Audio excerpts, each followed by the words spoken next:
Bonsoir et bienvenue à cette nouvelle séance de l'Observatoire de la modernité. Séance non pas confinée, mais toujours contrainte du fait du couvre-feu. Alors je sais que ça ne change pas grand-chose pour tous ceux qui nous regardent depuis KTO, que je salue bien chaleureusement.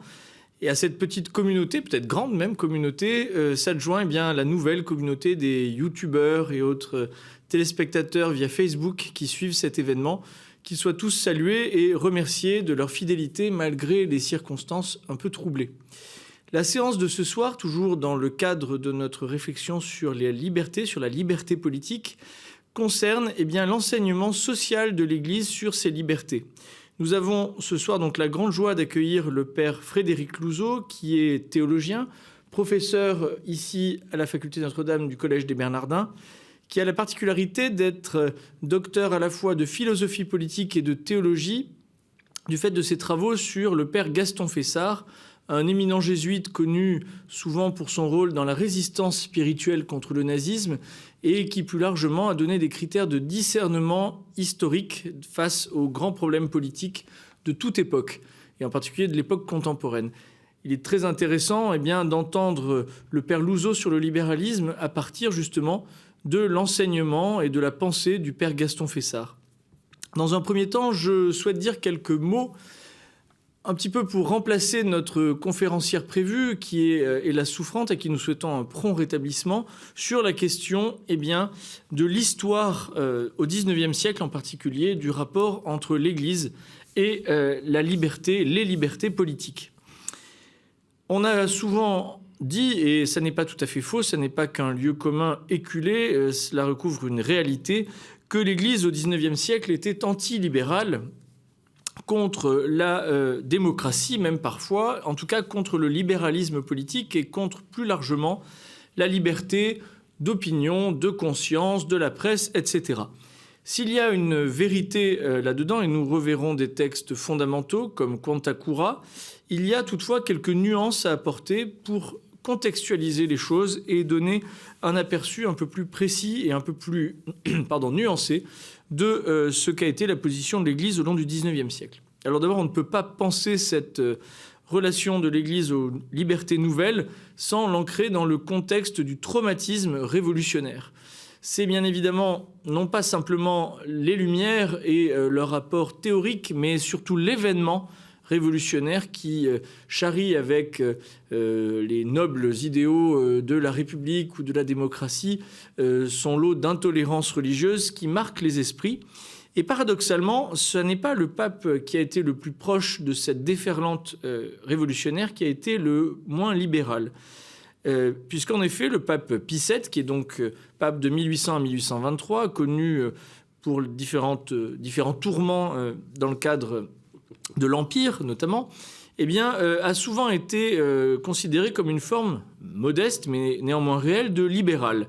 En effet, dans les États pontificaux, il a aboli les privilèges de la noblesse, a réorganisé l'éducation, mais surtout sur le plan des relations extérieures, des relations qu'on pourrait appeler internationales. Le pape Pie VII s'est montré très friand de concordat, c'est-à-dire donc d'accord avec les États, les ébauches, disons, d'États modernes qui se constituent, et accepte des relations assez proches de la séparation, sans que le mot soit assumé évidemment par le magistère de l'Église en matière de doctrine sociale, entre guillemets, mais en pratique, il accepte une forme de séparation. Je rappelle d'ailleurs que le concordat avec la France napoléonienne ne reconnaît le christianisme que comme religion de la majorité des Français, ce qui revient à en faire une définition sociologique et à ne pas reconnaître le catholicisme comme la vraie religion ou la religion de l'État. Je cite Pie VII, alors qu'il était encore archevêque, alors dans une adresse aux catholiques d'Imola, en Italie, Imola qui venait d'être conquise par les républicains. « Oui, mes chers frères, soyez de bons chrétiens et vous serez d'excellents démocrates.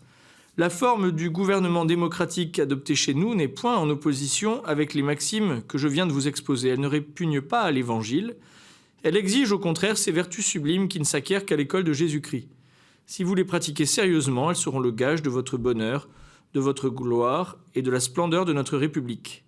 La seule indépendance que donnait aux anciens la forme de gouvernement dont ils jouissaient les avait ornés d'une foule de vertus. Républicains et de plus chrétiens, quel modèle de sainteté ne doivent pas être les citoyens d'Imola ? Alors vous voyez avec cette adresse un peu anecdotique, eh bien que d'emblée, alors même qu'il n'était pas encore pape, même si une fois pape, il a connu, donc, comme je vous l'ai dit, de nombreuses persécutions, Pie VII acceptait une forme de compromis. Ce compromis se retrouve beaucoup moins dans le magistère des papes qui ont suivi. Et je vais citer 2 exemples, donc l'encyclique Mirarivos de Grégoire XVI et ensuite Quanta Cura. Alors je cite directement, il me semble qu'en vous donnant accès un peu au texte, enfin, redonnant, parce que vous les trouvez un peu partout, eh bien ça dit quelque chose. Alors je cite Mirarivos. « Et quelle mort plus funeste pour les âmes que la liberté de l'erreur, disait saint Augustin.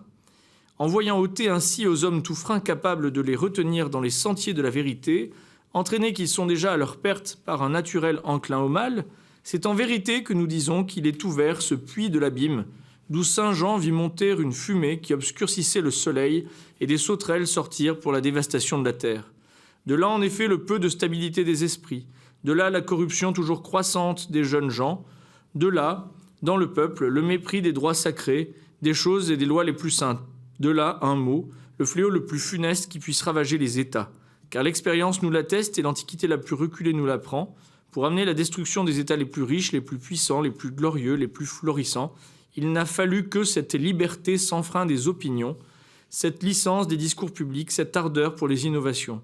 À cela se rattache la liberté de la presse, liberté la plus funeste, liberté exécrable, pour laquelle on n'aura jamais assez d'horreur et que certains hommes osent, avec tant de bruit et tant d'insistance, demander et étendre partout. Nous frémissons, vénérables frères, il s'adresse aux évêques, en considérant de quel monstre de doctrine, ou plutôt de quel prodige d'erreur, nous sommes accablés. Je passe la suite.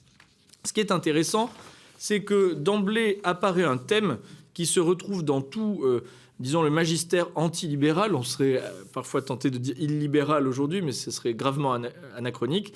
La question de la liberté et des droits de l'erreur. A-t-on le droit de se tromper? L'erreur a-t-elle des droits? Or, la fin suprême des personnes étant le salut, et le bien commun temporel n'étant qu'ordonné à cette finalité dernière des personnes et des sociétés, les deux sont importants dans ce contexte qu'est la chrétienté, où l'on considère que le gouvernement politique est une forme d'auxiliaire, un peu subsidiaire en fait au pouvoir spirituel, mais en tout cas un auxiliaire, eh bien, il ne saurait être bon pour un État chrétien d'admettre la possibilité de l'erreur, sinon pour la tolérer à des fins de prudence politique, mais en aucun cas les reconnaître comme une vertu, reconnaître l'erreur comme une possibilité, reconnaître les libertés publiques et privées comme une vertu. Alors, Quanta Cura, maintenant, de Léon XIII, intéressant, qui cite ses augustes prédécesseurs, Innocent Ier et Saint Léon. Alors, je m'étends un tout petit peu. Et de fait, vous le savez, vénérables frères, il s'en trouve beaucoup aujourd'hui pour appliquer à la société civile le principe impie et absurde du naturalisme, comme il l'appelle, et pour oser enseigner que le meilleur régime politique et le progrès de la vie civile exigent absolument que la société humaine soit constituée et gouvernée sans plus tenir compte de la religion que si elle n'existait pas, ou du moins sans faire aucune différence entre la vraie et les fausses religions. Contre la doctrine de la Sainte Écriture, de l'Église et des Saints-Pères, ils affirment sans hésitation que la meilleure condition de la société est celle où on ne reconnaît pas au pouvoir le devoir de réprimer par des peines légales les violations de la loi catholique, si ce n'est dans la mesure où la tranquillité publique le demande. À partir de cette idée tout à fait fausse du gouvernement des sociétés, ils ne craignent pas de soutenir cette opinion erronée, funeste au maximum pour l'Église catholique et le salut des âmes, que notre prédécesseur Grégoire XVI, d'heureuse mémoire, et pour cause, qualifiait de délire. La liberté de conscience et des cultes est un droit propre à chaque homme. Ce droit doit être proclamé et garanti par la loi dans toute société bien organisée, etc. Donc c'est qualifié de délire. Je vais un peu plus loin. Ne cessez jamais d'inculquer aux fidèles que tout vrai bonheur découle pour les hommes de notre sainte religion, de sa doctrine et de sa pratique, et qu'heureux est le peuple dont Dieu est le Seigneur.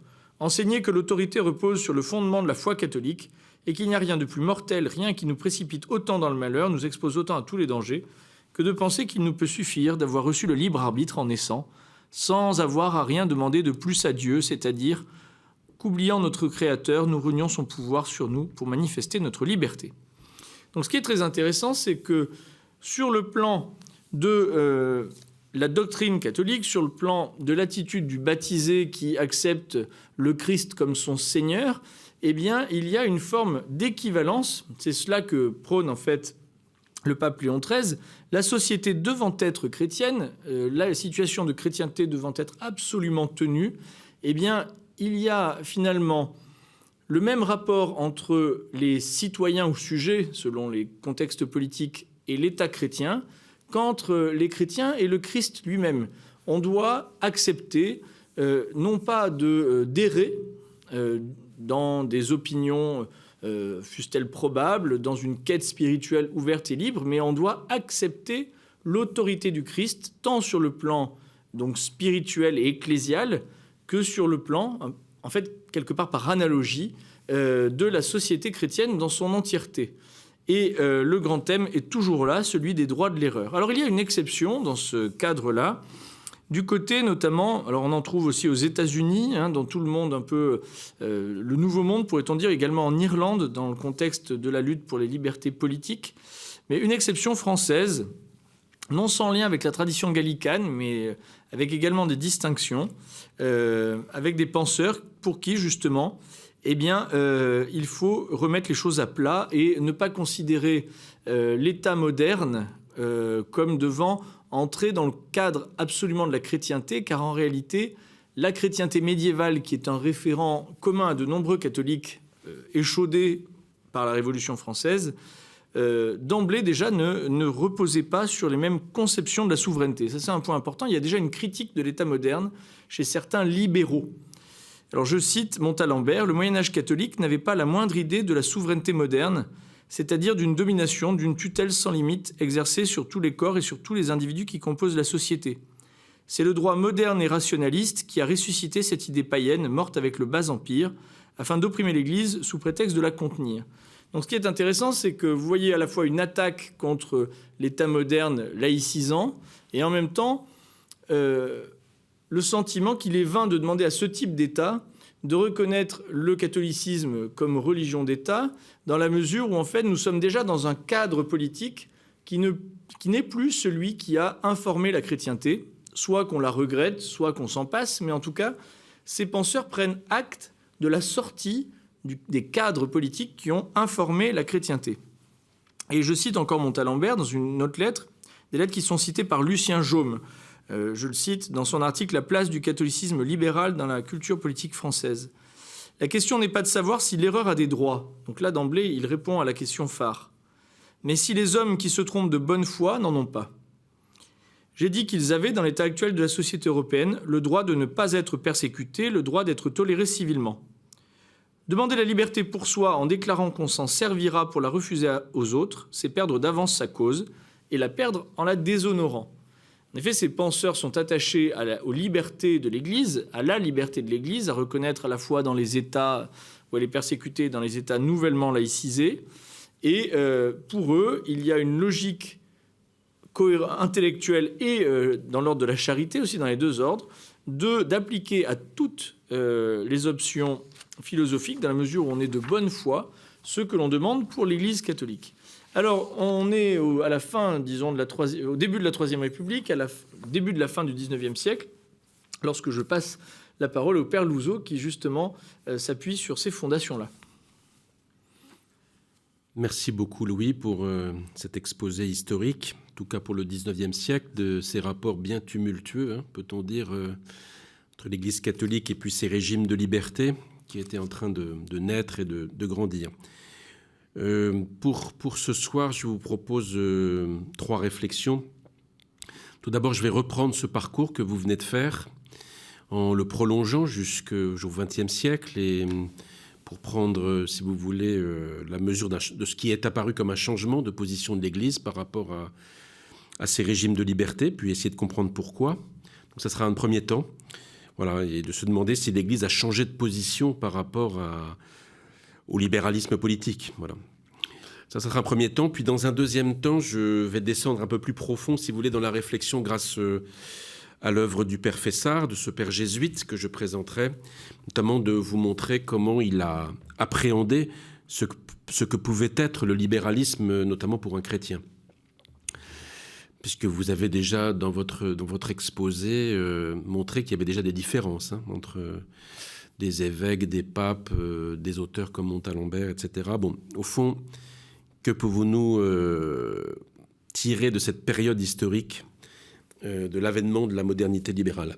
Et puis pour terminer, dans un troisième temps qui sera une conclusion, j'en viendrai aux questions contemporaines, aux questions aujourd'hui de rapport entre les régimes de liberté et les territoires et la terre et les ressources de la terre, parce que je pense qu'aujourd'hui c'est la très très grande question qui est posée aux régimes libéraux et c'est leur survie même qui est en jeu. Alors si je commence d'abord par ce parcours historique que vous nous avez proposé, donc en fait, si je voulais résumer, pendant 150 ans environ, nous avons assisté à une condamnation en fait récurrente, répétée par le magistère de l'Église, voilà, par les papes, une condamnation récurrente de trois choses qui forment comme l'armature au fond de ces régimes libéraux, que sont la démocratie, les droits de l'homme, et puis je vais rassembler les libertés sur la question de la liberté religieuse. Voilà. C'est ce qui était en jeu dans le refus d'errer, notamment en question religieuse. Donc démocratie, droits de l'homme, liberté religieuse, pendant 150 ans, les papes condamnent. Et puis, très curieusement, pourrait-on dire, à première vue, un tournant va s'amorcer à la fin de la Seconde Guerre mondiale. Donc ça, c'est une partie que vous n'avez pas présentée, mais rapidement, avec le pape Pie XII, peu suspect de progressisme au XXe siècle, puis ensuite le pape Jean XXIII, Saint Jean XXIII, un tournant va avoir lieu qui va être consacré par le Concile Vatican II, où finalement l'Église va reconnaître, sous certaines conditions bien sûr, les bienfaits, pourrait-on dire, ou l'importance, ou la valeur de la démocratie, des droits de l'homme et de la liberté religieuse. D'où une question qui est assez forte. Peut-être que certains de nos téléspectateurs ou de nos internautes se la posent. Bon, est-ce que l'Église a changé de position par rapport à ce libéralisme politique, par rapport à ces nouveaux régimes de liberté? Voilà. Est-ce que l'Église a changé, avec deux versions opposées que je critique toutes les deux? Une version qu'on pourrait dire progressiste qui supposerait que, oui, l'Église se serait trompée pendant 150 ans en se refusant de reconnaître ces nouveaux régimes. Et maintenant, grâce à Vatican II, elle serait enfin entrée dans le vrai. Voilà, ça c'est une première manière de comprendre ce changement. Voilà, une manière que j'ai appelée progressiste. Je n'ai pas de meilleur mot, mais vous en trouverez peut-être. Et puis vous pouvez avoir la lecture inverse, plutôt intégriste, qui est de dire, bon, eh bien, l'Église était dans le vrai pendant les 150 premières années de cette lutte avec les régimes de liberté, quand elle combattait la démocratie. Et ensuite, à partir notamment du Concile Vatican II, elle aurait trahi cette vérité, elle n'y serait plus fidèle. Voilà, deux types de lecture. Alors, je voudrais vous proposer une réflexion en fait sur ce qui s'est passé sur ces presque 230, 240 ans d'histoire de ce rapport tumultueux entre Église et régime de liberté. Mais pour arriver à en dire quelque chose, essayer de comprendre ce qui s'est passé, je voudrais d'abord revenir, comme vous l'avez dit, au moment de cette secousse révolutionnaire, au moment de 1789 et de ce qui a suivi, et de voir pourquoi l'Église catholique a condamné fermement cette révolution française. Parce qu'il y a des raisons, en fait. Alors, bien sûr, l'Église catholique a condamné la terreur, évidemment, la terreur révolutionnaire, mais elle n'a pas fait que cela. Elle a surtout condamné les principes fondamentaux de la Révolution. Et on pourrait dire qu'il y avait trois principes fondamentaux auxquels l'Église s'est opposée, qu'elle a combattu et que, d'une certaine manière, elle combat encore.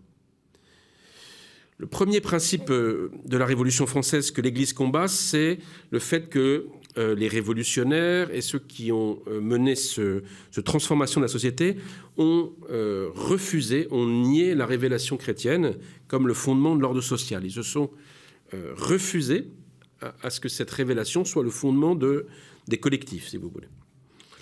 Deuxième chose, ce qui a été aussi reproché par l'Église à la Révolution française, c'est en quelque sorte un orgueil, c'est-à-dire c'est ce qu'on appelle le rationalisme. C'est cette croyance que la raison humaine est seule capable, au fond, toute seule, elle est capable d'organiser le monde des hommes, vous voyez, son propre univers, son propre monde.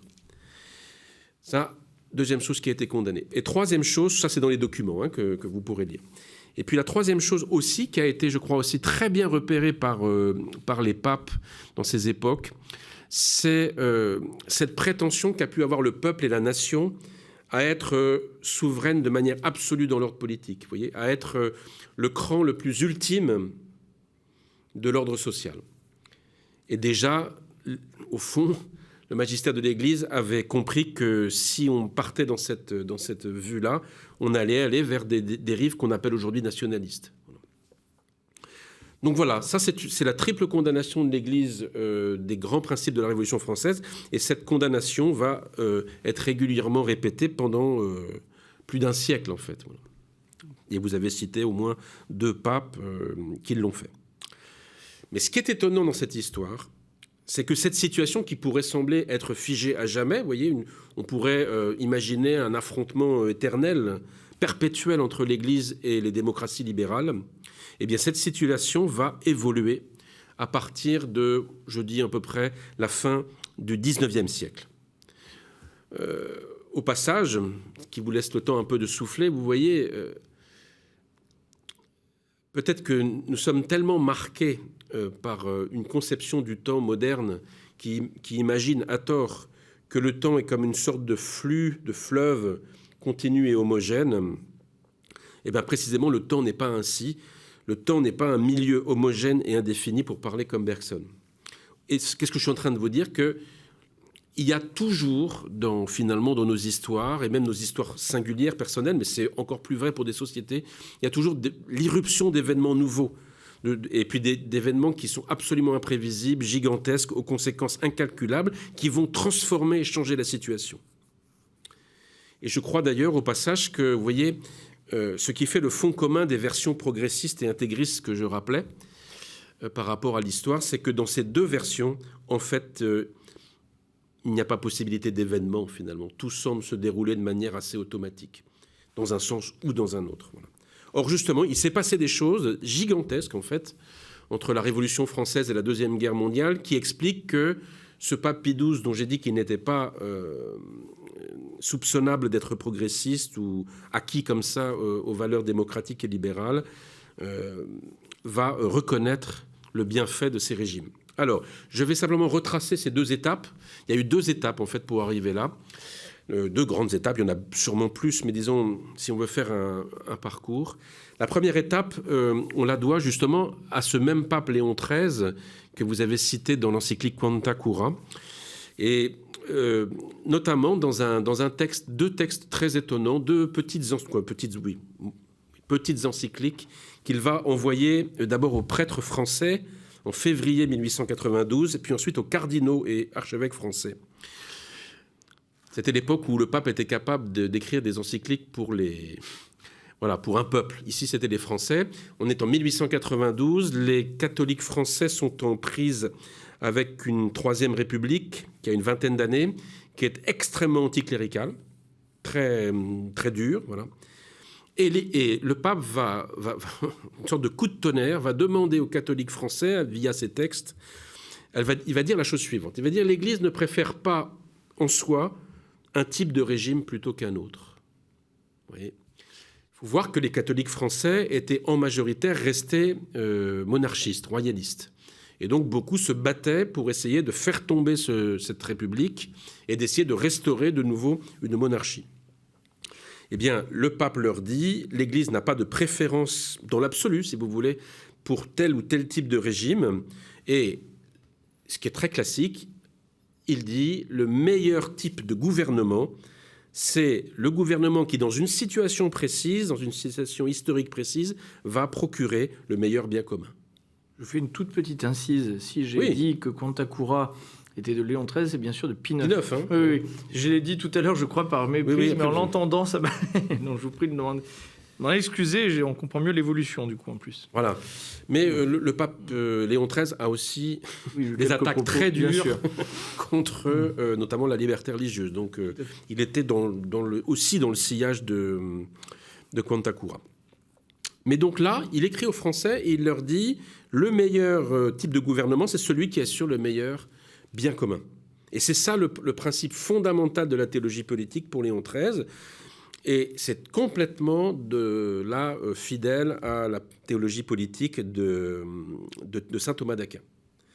Donc voilà, le bien commun constitue le critère le plus profond dans l'ordre humain de la légitimité d'un pouvoir politique.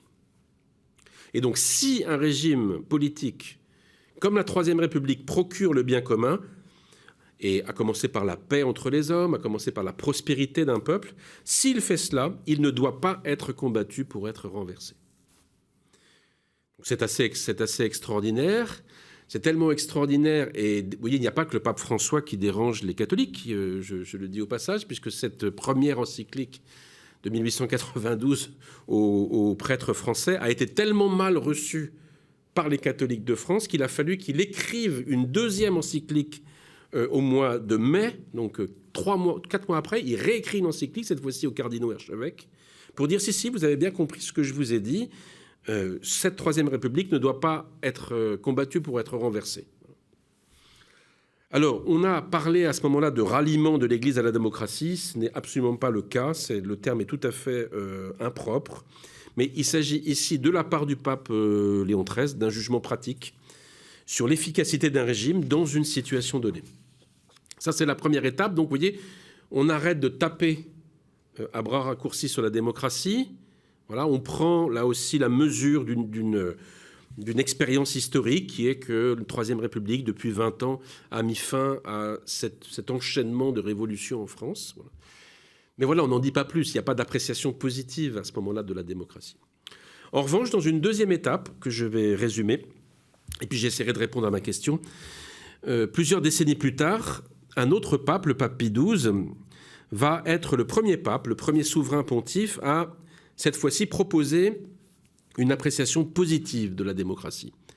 Voilà, c'est le pape, ce n'est pas Jean XXIII, ce n'est pas le Concile Vatican II, c'est le pape Pie XII qui va dire pourquoi il apprécie positivement la démocratie, ou plus exactement les valeurs morales et même spirituelles qui fondent ce qu'on pourrait appeler une démocratie véritable, même s'il prend bien soin dans ses discours de répéter partout que l'Église ne réprouve aucune des formes variées de gouvernement, voilà. Comme Léon XIII le disait, pourvu que ces formes-là soient aptes à promouvoir le bien commun. Et d'ailleurs, Pie XII n'ignore absolument pas la possibilité de ce qu'il appelle des fausses démocraties. Alors, le plus important, c'est de comprendre pourquoi il apprécie, quelle est la raison de cette appréciation positive. Eh bien, Pie XII dit à cette époque, au sortir de la Deuxième Guerre mondiale, sous certaines conditions, ce régime démocratique est au fond le régime, on pourrait dire, le plus compatible, le plus cohérent, le plus expressif avec la liberté des hommes, avec leur égale dignité. Parce que ce régime démocratique, de nouveau sous certaines conditions, va offrir en fait aux êtres humains, aux citoyens, de collaborer en fait plus efficacement, plus directement, avec plus d'autonomie à leur propre destinée collective.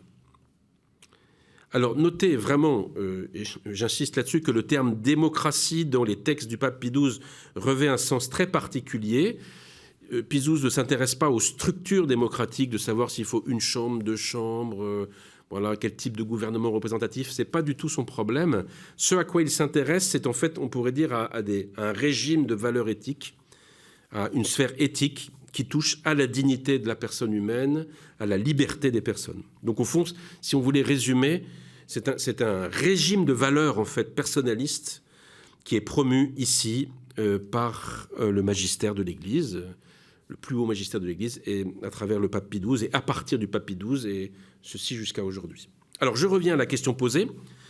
Comment peut-on expliquer que pendant 150 ans, il y a ce combat très fort contre la liberté, notamment politique, et puis après, ce qui peut apparaître comme un changement de regard de l'Église par rapport à ces régimes de liberté?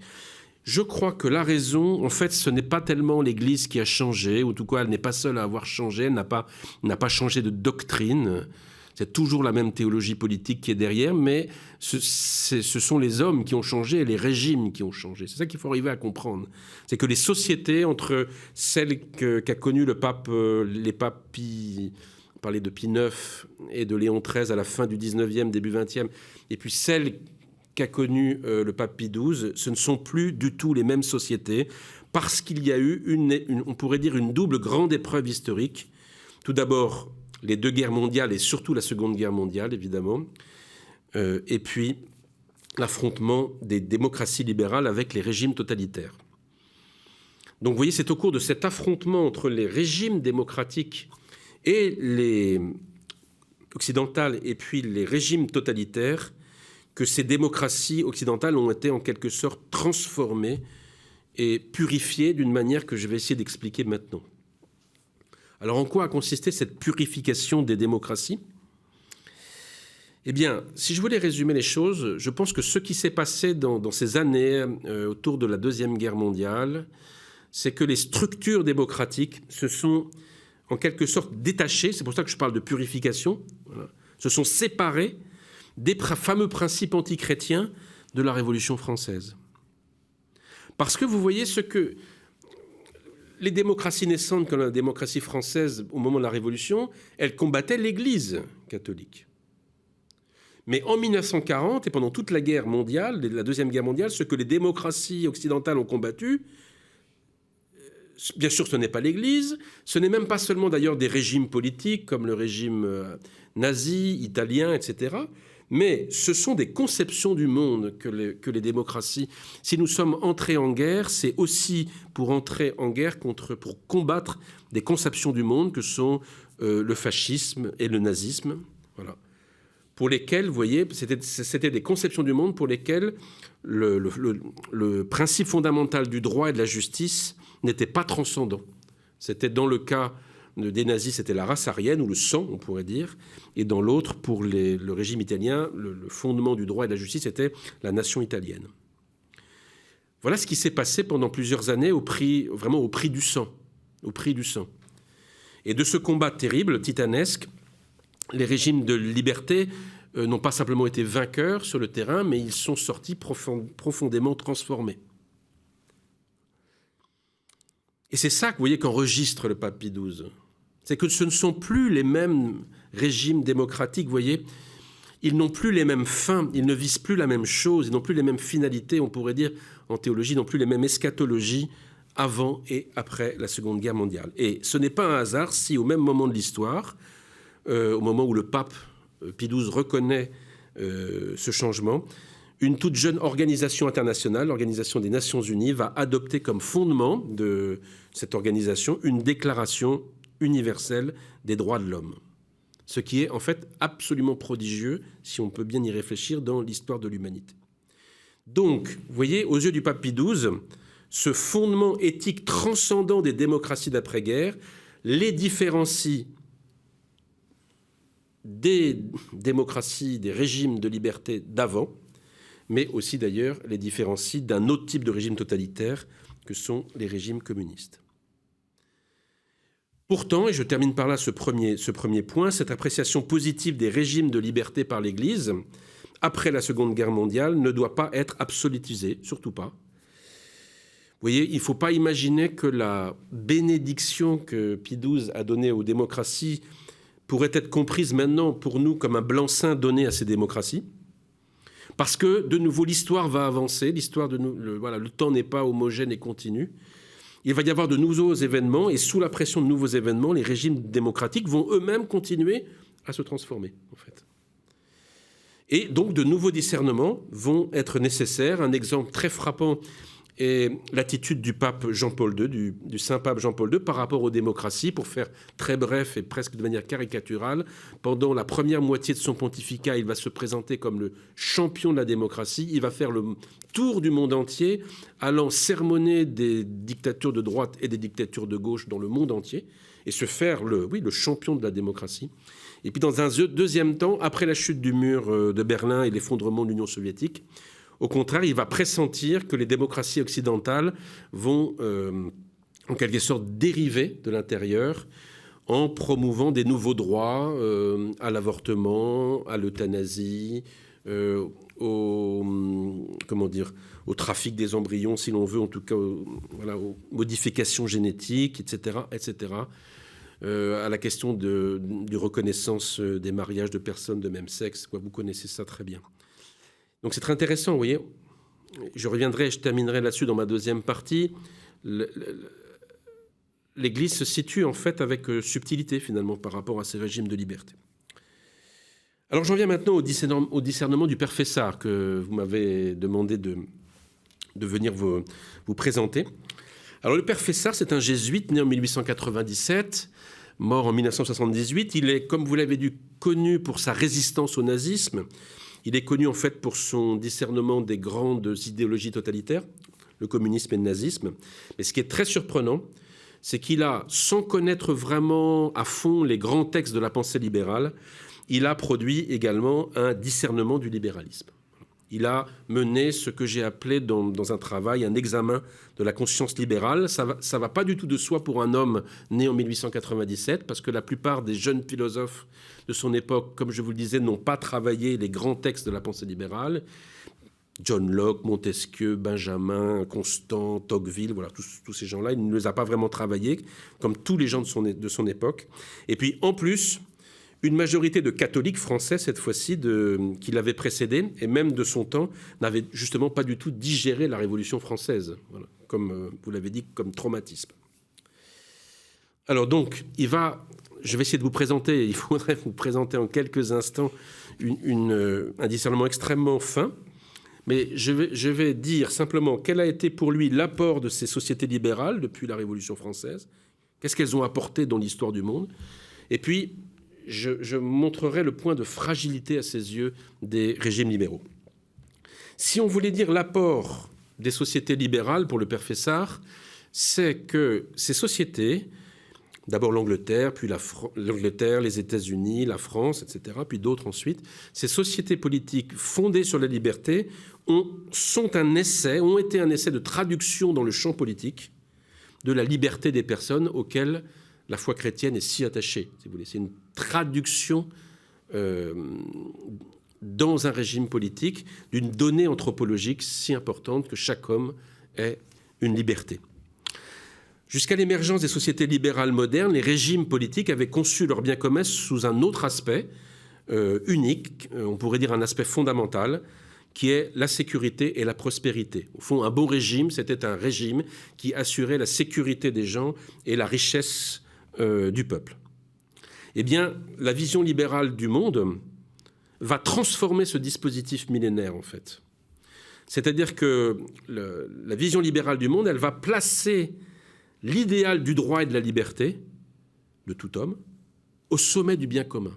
Non pas, elle n'abandonne pas la question de la sécurité et de la prospérité, mais elle dit qu'il y a encore quelque chose de plus important entre nous, qui nous relie, c'est ces droits de l'homme et notre liberté. Et donc, c'est une vision qui va accorder sa prévalence aux droits universels, aux droits de tout homme en tant qu'homme, va accorder la prévalence à ses libertés fondamentales. Et donc, certes, la Révolution française a été l'occasion, si vous voulez, d'un tumulte absolument invraisemblable, une situation très ambiguë, mais à travers ce tumulte, cette révolution a été l'occasion d'une découverte qu'un peuple particulier, ici le peuple français, a expérimenté, un essai de traduction dans le champ politique, on pourrait dire de l'universalité de la dignité humaine, à commencer d'ailleurs par sa liberté. Et ça, c'est un événement politique qui est considérable malgré son ambiguïté et malgré les violences que les événements ont pu apporter. Et cette ambiguïté, d'ailleurs, elle va être levée beaucoup plus tard par l'affrontement des régimes démocratiques à ces idéologies totalitaires, comme je le disais. Et c'est ce qu'a reconnu le pape Pie XII. Ça, c'est pour l'apport. Maintenant, si j'en viens au point de fragilité de la conscience libérale, on pourrait dire son insuffisance, voire son illusion. C'est cela que le Père Fessard a très bien repéré. Vous voyez, d'un côté, le libéralisme est nécessaire pour incarner cette exigence d'universalité dans la structure politique de société particulière. Très bien. Mais d'un autre côté, le libéralisme s'avère insuffisant à proposer une détermination concrète de ses droits et de ses libertés. Parce que, vous voyez, la conception libérale du monde s'interdit, on pourrait dire a priori, comme un axiome, de proposer à la conscience du citoyen une image plus précise que ce qu'on a appelé des transcendantaux. Vous voyez, des grands principes universels et formels que sont le bien, la vérité, la justice, le droit. Et c'est ça, vous voyez, c'est à la fois très grand de dire on fonde un régime politique sur le bien, la vérité, la justice, le droit. C'est extraordinaire. Et en même temps, c'est insuffisant parce que rien n'empêchera que derrière ces termes rationnels et universels, que puissent, oui, derrière ces termes-là, s'insinuer les pires équivoques, et notamment des objectifs les plus opposés et les plus mortels, pourrait-on dire. Vous savez que les régimes totalitaires dont j'ai parlé vont, sans aucune difficulté, on le voit même dans la bouche d'un Hitler, vont sans aucune difficulté se couler, en quelque sorte, reprendre ces termes, ces transcendantaux, et les pervertir de l'intérieur. Pour le père Fessard, c'est l'émergence de ces deux monstres, de ces deux idéologies totalitaires, dans la matrice libérale, hein, c'est quand même dans des régimes libéraux que le fascisme et le nazisme sont nés. Vous voyez, c'est le fait que ce soit né dans cette matrice libérale qui a révélé en fait la faiblesse intrinsèque, l'insuffisance intrinsèque. Et l'insuffisance intrinsèque du libéralisme pour Fessard, c'est que le libéralisme imagine pouvoir organiser l'unité des hommes à l'aide de la seule raison. Autrement dit, la part du libéralisme qui reste encore à purifier, on pourrait dire son point de vulnérabilité et ce qui le mystifie elle-même, c'est son rationalisme. J'en viens maintenant au résultat de cette insuffisance, c'est que tout ce qu'ont pu conquérir les fameux régimes de liberté, la défense des droits humains et des libertés fondamentales avec l'État qui leur correspond, l'État de droit, le partage des richesses, le partage de la prospérité avec ce qu'on appelle la société civile qui, dans son économie, l'alimente.